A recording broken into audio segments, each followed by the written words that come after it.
The income tax debts crackdown on 1.5 to CR non-filers.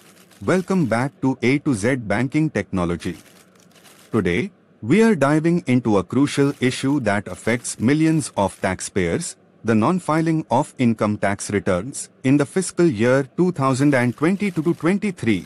Despite a whopping 8.9 crore taxpayers in India, only 7.4 crore returns were actually filed. That's right, folks.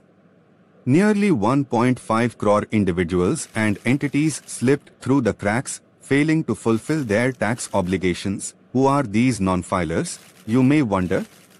Well, they include a diverse range of entities, from individuals to Hindu undivided families and firms. Surprisingly, even with TDS deductions, around 19.7 million individuals neglected to file their returns.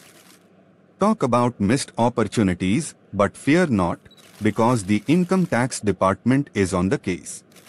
With a sharp eye and vast data resources, officials are identifying these non-filers and reaching out to them with reminders and relevant information about the importance of filing returns. Now, here's the kicker: for those deliberately avoiding their tax responsibilities, penalties await.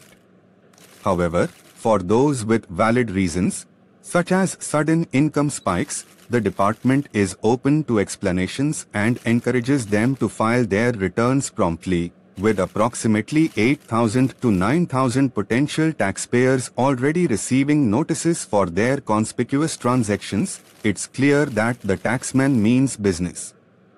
The message is loud and clear: everyone needs to play their part in contributing to the nation's development by fulfilling their tax obligations. So, stay tuned as we delve deeper into this issue, exploring the implications and consequences of non-compliance. Remember, when it comes to taxes, it's always better to stay on the right side of the law. Don't forget to like, share, and subscribe for more updates on banking, technology, and everything in between. Until next time, this is A to Z Banking Technology, signing off.